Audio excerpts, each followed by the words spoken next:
Hey, please be seated. Whew, that's the way to kick off a morning, huh? Man, DC, wherever you are, that was incredible. I hear a lot of the national anthem, and gosh, he belted that out.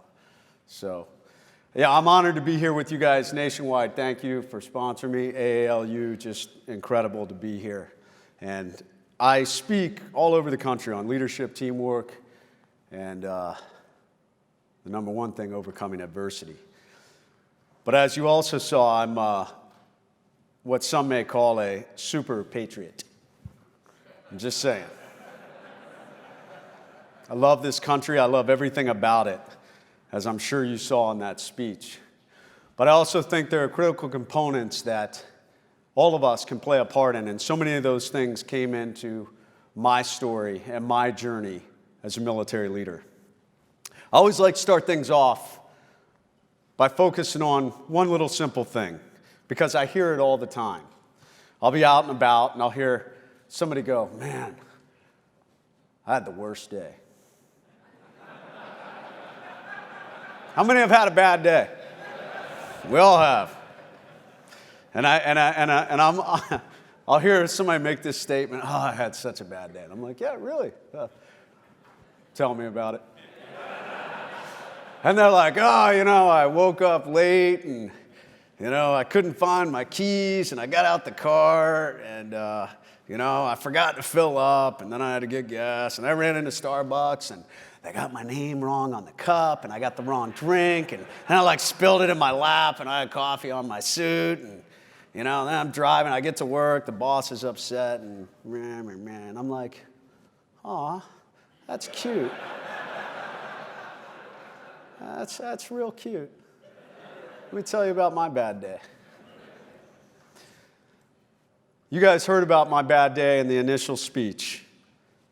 That day became a benchmark for me. It changed everything in my life. And I have definitely had a very unique journey even up to that point. But that became truly the dividing line on everything that I looked at. My criteria for a bad day now is anybody shooting at me and is anybody dying? And I talk to a lot of people about that. I say, when you're losing your mind or you're upset or you're totally stressed out, do you really need to be? Is anybody dying? Because if they're not, then take a breath and then focus on that next step. That mission that night that I got medevaced out, it set the example. And when I look back on so many of the things that played the part in enabling me to come home, I decided I boiled it down to 5 principles that enabled me to come home that night. And that became the idea, the presentation of the 5 principles of elite performers. I think all special operations forces display these 5 key principles. I believe many people in the military display these principles, but I think special operations has truly honed it. And the number one of these principles is teamwork. A generally overused term when you really look at it. We all say, hey, we want to be a part of the team. We've got to work together. We've got to have a stronger team. We need teamwork to accomplish things. But the SEAL teams truly bring teamwork to a science. And even on that night, on that mission, all of the different aspects of that team played together to enable me to come home. From the mission planning that went into it, from my teammates that were on target, from the AC-130 gunship that flew in, from the U.S. Army medevac platform that flew the rotors off that helicopter to get me back to Baghdad, along with my other 2 wounded teammates, to the incredible medical team of U.S. Army, Navy, and Air Force doctors, nurses, medics, corpsmen, who put me back together. I didn't know any of them, but they all were part of this team that said, we have a common goal. It is either to lay down air support, it is to be a medevac platform, it is to save the lives of our wounded warriors. Now that's teamwork. But nowhere more do they show you what teamwork is than at SEAL training. Now, do I have anybody that's been through SEAL training in this room? Do I have any teammates out there? Okay. If you did, I would have called you up here. You could have sat on the stage with me. It would have been amazing. But it all starts with this little boat right here. This boat becomes the bane of your existence. You will learn to absolutely despise and hate that stupid little rubber boat that you carry around on top of your head everywhere you go. And everything about that boat teaches you teamwork. It teaches you that all your movements have to be coordinated. Everything you do. We have a little saying, though. You got to carry the weight. You know, everybody's heard that phrase, well, you got to carry your weight. Well, in BUDS, Basic Underwater Demolition SEAL Training, there's no truer statement than that right there when it leads to teamwork. And that's the reason they use that boat. Because you instantly know if somebody doesn't have their head under the boat, because suddenly the weight shifts and you start hearing a lot of colorful descriptions as they tell their teammate, get your head back under the boat and carry the weight. And as you can see, the guy in the back, nobody likes that guy right now. He ain't carrying his weight. The other great way they do it is through a really insidious form of physical training called log PT. I don't know what sadistic person thought this up. Whoever came up with the idea of, hey, let's cut telephone poles in half and we'll make the students work out with them. And they have these colorful activities where you're doing different things with the logs, like sit-ups, or you're running races with them. But you truly learn how to work as a team. And that's what's so critical. Because everybody has to be carrying their weight. Everybody has to be doing what they're doing. Whether you're a member of an insurance company, whether you're a member of AALU, whether you're law enforcement, whether you're a trash collector, it doesn't really matter. Everybody has to play a part in the team because it leads up to success. And everybody's got to look at how they can carry the weight. I love this picture because if you look at the second guy from the right, he's only got one hand on the log. First time I ever saw this picture, I was like, that's slacker. Look at that guy.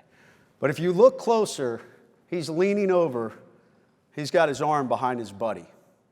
And he's helping pull his buddy up.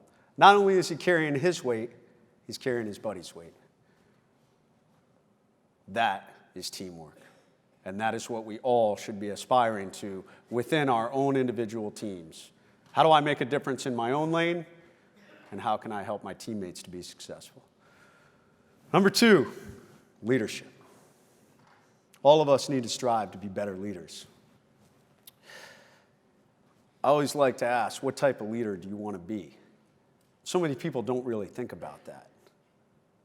It's critical for you to think about what type of leader, and I see all types of different leaders. When I was younger, I was that simple, immature leader who believed a position and a title actually carried some weight. And then later I saw bad leaders, and then I saw great leaders, dynamic, inspirational leaders. And that's the type of leader that I hope to be. One of the great examples that I have to define leadership is something that I call the leadership fence. And imagine, if you will, this chair represents a fence that runs the length of this stage, a chain link fence that you can see through. On one side are the individuals that you lead. On the other side are your superiors, those you report to. Everybody falls on one side of the fence or the other. The idea is, how do you interact with these people around you?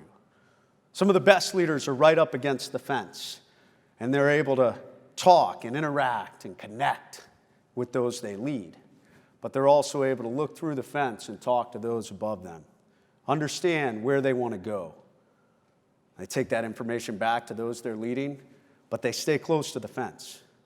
Others are too far away. They're embedded with those they should be leading, and they get lost along the way. When I was a young, immature leader, I was one of these leaders. I wanted to hang out and drink and party with the guys. And I really had no connection with my superiors to truly understand the vision and where we were going, to really, truly set the example in leadership. Others are on this side of the fence, and they're too far over here. We all know them. They're that individual that is blind. Their blind ambition to be in a leadership position overshadows everything they do. They will literally stomp on the back of anybody in their path to try and make that next level of leadership. But they have no connection to those they should be leading. There's no inspiration. There's no motivation for these over here to say, I will follow that guy. The truly best leaders that I've seen stand on top of the fence. They climb up, and they're on the top.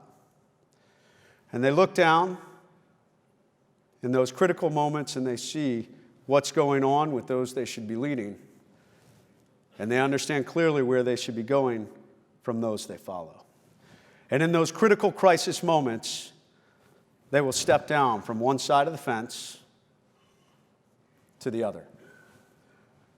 That is where we should all be as leaders. The ability to stand on top of that fence so that both those we lead and those we follow look up to us. And those were the best leaders I ever saw in my military career. The question you need to ask yourself as a leader is this: do people follow you because they want to or because they have to? And remember, when you're in those leadership positions and things are going south and you're like, gosh, I'm just not sure how I'm motivating this person, or this has gone wrong, or that has gone wrong, just remember, nobody's shooting at you. Unless, do I have anybody from Chicago in here? That's different. We'll talk later. You guys come talk to me. We'll work that out. You know, the biggest thing about leadership that I like to tell people, if you are in a leadership position, you need to wrap your head around one fact. You should lead always. In everything you do, once you decide that you're going to be a leader, you should be a leader of your family. You should be a leader in the community. You should be a leader in your business. You should be a leader of yourself. Because everything you do is built around that one fact. And anything you do negatively is going to impact your credibility as a leader. The picture on the left was right after I got out of emergency surgery that saved my life. Excuse me. I ended up in Bethesda, and I met a young wounded warrior who came into the room. And he was fascinated. He wanted to meet this SEAL officer. And I could tell he was motivated just because of the mere fact I was a SEAL. And here I am, I'm all banged up and mangled, and I'm like, man, where do I go from here? But I saw an opportunity. I saw an opportunity, if I stayed positive, that I could motivate and inspire this young wounded warrior. So I put behind my own personal desires of wanting to feel sorry for myself. And I said, okay, let's drive forward. We can do this. The last thing I want to say about leadership is have fun. Nobody likes, we all get this idea of the leader who's really stoic. Hey, we're going to do this. Have fun. People want to be around fun people. So the picture on the right is a picture of me prior to probably my, 20-something surgery. And we had had a lot of infection problems, which is very common with wounded warriors. And as we went into that surgery, the doctors were frustrated, I was frustrated, my wife was frustrated, and there was a People magazine sitting next to me, with like the 100 most beautiful people. So I saw a picture of Brad Pitt, and I cut it out. I stuck it in the little front pocket of my buttless gown. And they wheeled me into surgery, and as they were getting ready to give me the go juice, I was like, hey, doc. It's been a while. I just wanted to remind you of what I used to look like. And the nurse goes, that's Brad Pitt. And I was like, yeah, I used to always get that.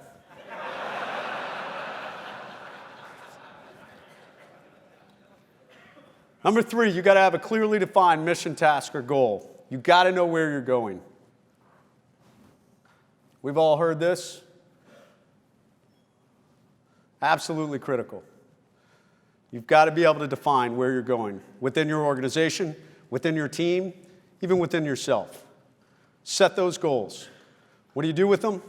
You've got to make them realistic, achievable, measurable, and adaptable. When I got out of the military, if I had gotten out and said, you know what, I think I'm going to be an NFL lineman, I'm 5'8" and 170 pounds. The average NFL lineman is, I don't know, 6'6" and probably 310. You guys would all be chomping at the bit and be like, we got a great life insurance policy for you, my friend. But the idea is you got to set these things. You got to look at how you're going to move forward. You got to be able to measure them, and then when things go sideways, things go south, as they always do, you got to be able to adapt to them. Last thing I always tell people, you got to beware of false expectations. When I was going through Hell Week is considered by some the toughest block of training in the entire U.S. military. It lasts 1 week, and during that week, you average, if you're lucky, about 3 hours of sleep. You're cold, wet, coated in sand, absolutely miserable. Many guys go bald from carrying that stupid little rubber boat on top of your head everywhere you go. They like to do this thing where everywhere you go, you carry the boat on top of your head, and when you're under the boat, all you can think about is how much I wish I could get out from underneath this boat. And then they put you in the 50-some degree Pacific water and do this sadistic thing called surf torture, where you lay in the waves and they go up your nose and you're freezing, and all you're thinking about when you're in the water is how much you wish you were back under the boat. Needless to say, Hell Week. Well, during Hell Week, I was told, if you make it to Wednesday morning, the sunrise on Wednesday morning, you'll make it through Hell Week. It gets easy. It's all downhill. I was like, check. So I'm grinding along, and Wednesday morning the sun rose, and it was like the angels. Oh. I was like, done. It's easy. It's all downhill. It was not. It was not easy. I had my hardest night on Thursday night. I was like starting to contemplate quitting on Thursday night. And the problem was I had created a false expectation in my mind. So beware of those false expectations. Beware of the back button on the clicker, too. All right, number 4, the overcome mindset. This is the single most important thing I'm going to talk to you about today. Because you can be a great leader. You can have an amazing team. You can have a clearly defined plan. If you do not build your mind around the overcome mindset, this idea that when things go wrong, I'm going to continue to drive forward, most of the rest of that stuff doesn't matter. The overcome mindset is just a mindset that says, I will never quit. We live in this day and age where quitting has become the easy thing to do. Oh, if I'm uncomfortable, just quit. If things aren't working, just quit. If you don't like your spouse, just quit. Man, where is the grit that made this country into what it is? Build that overcome mindset. If you build that overcome mindset, you can find success. But you also have to watch some of these things that I like to call momentum killers. Number 1 is the no hope mentality. We all see it. We're part of a team. We're trying to get things done. And things really go badly. And you're trying to figure out a way out of the mess that you suddenly find yourself in. And you get that one person that says, why? There's no hope. We're not going to make it out. We can't do this. Yeah. Not a good plan. You need to squash that. You see this a lot on the football field. I'm a big football fan. You will see teams that are getting decidedly beat, and players will stop playing to their full level. They haven't physically quit. They haven't walked off the field, but they're no longer playing. They've like mentally checked out. A great example of this was in Super Bowl last year, Cam Newton at the end of that game. Cam Newton mentally checked out. He fostered a no-hope mentality. And when you're a leader, you cannot do that. You must be that individual that is driving forward, motivating, inspiring, and has the overcome mindset in everything they do. The next one is the not my job mentality, and I despise this one. You know, when we're all working, we're trying to get something done, we need people to work as part of a team, we need somebody to help carry the weight, and they go, it's not my job. It is our job to accomplish the objective of the organization. It is our job to find success, and all of us must work together to accomplish that. That is the overcome mindset. The best way I can describe the overcome mindset is through our breachers. Our breachers are some of the best trained forces in the world. And their job is to get through doors or walls or windows so that we can either get into a target or sometimes to get out of a target. And we train them how to utilize all kinds of tools, explosives, all these different things to get into or out of these target buildings. But the number one thing that we teach them is that it does not matter what you encounter. Any wall or door or obstacle that you find in your path, you will get through it. You will either go over it, under it, around it, or you will destructively go through it. But no matter what, you will get to the other side. This is the essence of the overcome mindset.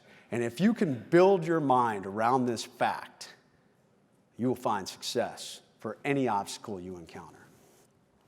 Okay, the last one, adapt to the unexpected.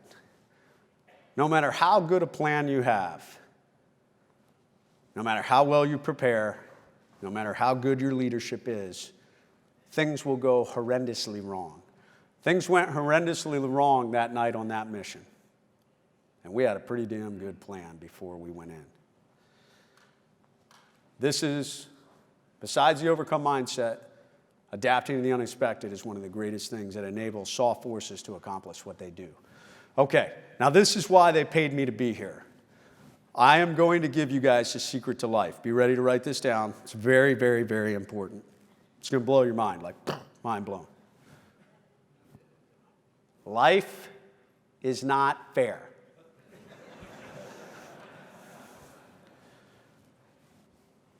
Sounds funny. Our parents told us that when we were younger, and you were like, Mom and Dad, you're so stupid. It's true, though. If you can wrap your head around that fact also, if you can build that in your team, the fact that life's not fair, you will find success. SEAL training does this to the highest level whatsoever, and they do it through a simple thing called a room inspection. You go into that room inspection, and they tell you, okay, this is how your room has to be done. You know, your bed has to be made a certain way. Your clothes have to be hung in the closet. There has to be X amount of distance in between every article of clothing. Your floor has to be shined to, a mirror finish. There can't be a single grain of sand in your room. You live on the beach. So you have all this done, and you're getting ready for the room inspection to start, and you're like standing there at attention.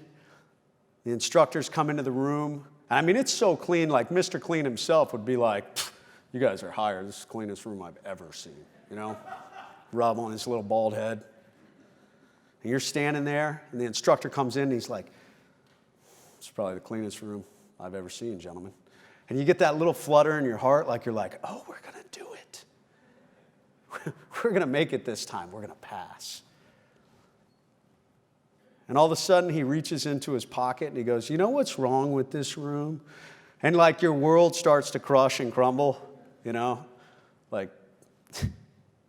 you're like, oh God, here it comes. And he reaches in and he pulls out a handful of sand right in front of your face and he drops it onto the floor and he goes, there's sand on your floor. Drop down. And you get down and you start doing push-ups like those guys. Then he tells you to go get your uniforms and grab your sheets and pretty much everything in your room and run down to the surf zone and get in the water and coat yourself in, great warm Pacific Ocean water, and then roll in the sand and bring all that back into your room. The lesson they're teaching you is that you can be perfect and it still will not go right. And what they're looking for is the individual that can put a smile back on his face and say, all right, guys, we're going to be perfect next time. And it may not go right, but we're still going to drive forward and find success. That's the essence of adapting to the unexpected. Okay, so the way forward, the mark of any man, woman, or organization is not found in their past, but how they overcome adversity and build their future. Quitting is never an option. And regardless of the overwhelming obstacles or adversity in your path, you always have the opportunity to overcome. It is your attitude that will determine the outcome. So, quick recap, 5 principles of elite performers. Anybody want to give them to me? Anybody want to come up here with me real quick and we'll wrap this up? I got a prize for you. It's so funny. You get people in front of a crowd and they're terrified to get up on a stage. All right, I'll do them myself. Teamwork.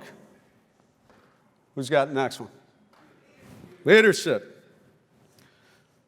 Clearly find mission, task, or goal. Yes. I love that, man. Adapting to the unexpected. This is what makes soft forces effective. This is what enables special operations forces effective. This is what enables them to be successful. Okay, I don't think we have time for questions, but I will be at the Nationwide booth at noon. I will be around. I want to thank you guys for having me. It's been an honor to be here. Last, if any of you want to learn more about those principles, if any of you want to learn more of the journey that I went through, you can go to my website, softspoken.com. You can purchase a signed copy of my book. If you put in the code AALU, you'll get 20% off. I'm Jason Redman, a very humble man that's been forged and reforged by the fires of adversity. I want to thank you guys for having me. God bless America.